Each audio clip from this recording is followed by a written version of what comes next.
Maintenant, j'arrête l'alcool et je vais t'expliquer pourquoi tu devrais le faire également. Alors, avant qu'on rentre dans le vif du sujet, juste un petit débriefing rapide. Moi, l'alcool, j'en bois très très peu. Ça va vraiment être aux fêtes. Et je me suis posé la question de pourquoi certaines personnes veulent arrêter l'alcool. Il y a bien une raison à vouloir se sentir mieux sans alcool.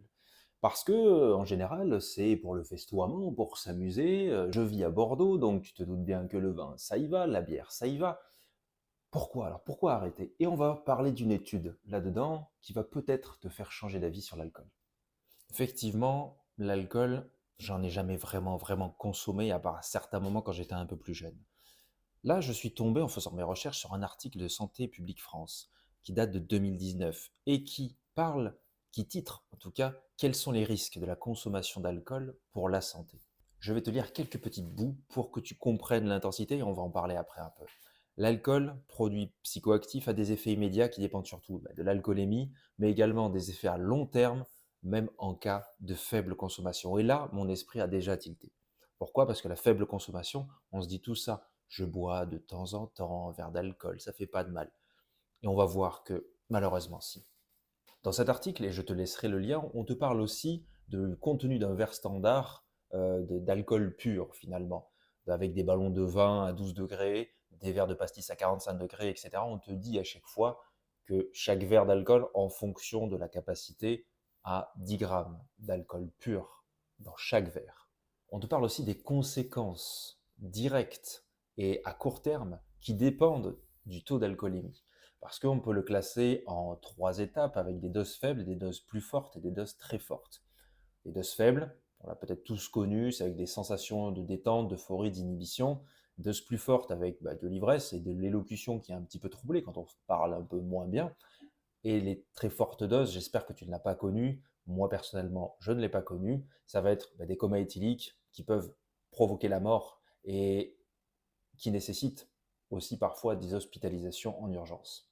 On te démontre dans cet article qu'il y a plusieurs choses, comme un risque majoré d'accident de la voie publique, risques psychosociaux, des agressions, des auto-agressivités, des rapports sexuels non protégés, violents, bref, tout ça c'est des effets de l'alcool. Et moi, ce qui m'a surtout choqué, c'est les conséquences à moyen et long terme, même en cas de faible consommation. Pourquoi? Parce que ça peut développer énormément de maladies et notamment, et c'est le titre de cette vidéo, les cancers. Je vais te lire le petit paragraphe qui parle des cancers, on va voir ce que tu en penses. L'alcool est un cancérigène avéré, groupe 1, classé comme tel depuis 1988 par le Centre international de recherche sur le cancer.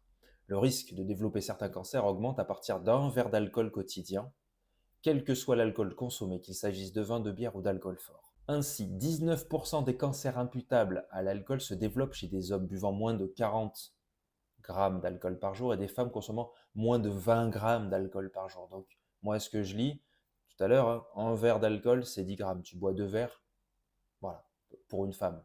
Et un homme, c'est certes un peu plus, mais tu y es quand même dedans. En France, en 2015, 8% des cancers sont attribuables à l'alcool, soit environ 28 000 cancers. C'est la deuxième cause de cancer évitable après le tabac.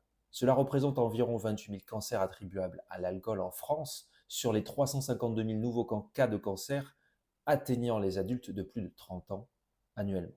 Cette localisation de cancers ont un lien avéré avec la consommation d'alcool. Cancer de la bouche, du larynx, du pharynx, de l'œsophage, du foie, du colorectum et du sein. On te parle aussi derrière des troubles cardiovasculaires chez les hommes, chez les femmes. Effectivement, ça va être un peu plus large pour les hommes, mais ça reste des barrières, ça reste des barrières. On te parle bien évidemment de la cirrhose, les effets sur le cerveau, la dépendance, on connaît tous. Et là, on peut arriver sur des débats sans fin avec oui, mais on légalise la cigarette, etc. Pas le cannabis, tout ça, on sait que c'est toujours la même chose. Oui, je suis d'accord. Et donc, moi, ce que je compte faire, c'est diminuer jusqu'à septembre, rester sur des alcools qui me plaisent et qui ne soient pas extrêmement forts pour totalement arrêter. Alors, je me remettrai certainement en question à la fin d'année parce qu'arrivent les fêtes, peu importe. J'ai envie de faire ce cheminement et de ne plus en boire parce que ça ne m'apporte rien. Je me dis que des milliers, peut-être même des millions, mais on va dire des milliers de personnes ne boivent pas d'alcool, soit par conviction religieuse, ou soit par santé, ou parce qu'ils n'aiment pas ça, ne veulent pas se forcer, pour autant font la fête. Donc quand je sors, je ne bois pas énormément. Et dans l'idée, c'est aussi se protéger. Donc on va pouvoir dire que, et c'est vrai, il est fort possible qu'on ait tous un cancer d'ici 10, 20, 30 ans, voire plus. liées à la pollution ou liées à d'autres facteurs environnementaux. Pour autant, est-ce que maximiser ses chances de ne pas en avoir ou de finir de plus en plus vieux en meilleure santé n'est pas intéressant?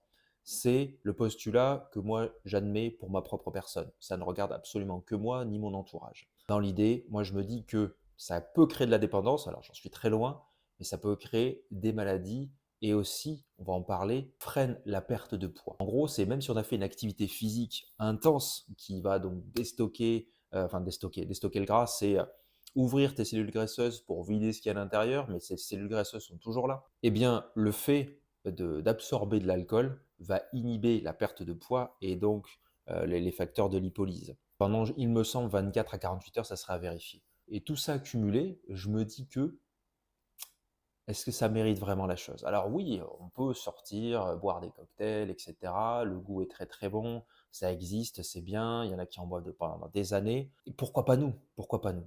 J'ai quand même envie d'essayer d'arrêter, réellement. Ça va pas être compliqué pour moi, ça va vraiment pas être compliqué et je sais que pour certains ça peut l'être, hein.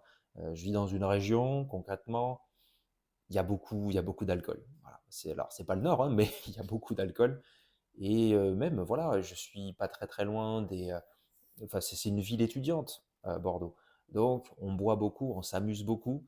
Bref, j'ai pour autant beaucoup de personnes autour de moi qui ne boivent pas d'alcool et qui se sentent très très bien. Donc, je pars de ce postulat-là et je te dis pas d'arrêter toi-même, mais de réfléchir à ce qu'apporte l'alcool et ce qu'il n'apporte pas au contraire. Parce que, au final, on va se le dire, ça ne reste qu'un business. Bref, j'espère que cette vidéo t'a plu. On se retrouve très très bientôt pour une nouvelle vidéo, un nouveau contenu. Sur ce, porte-toi bien. Ciao. N'hésite pas à liker, partager les commentaires et tout. Faut que je me mette dans la tête qu'il faut que je mette cette phrase-là. Allez, salut.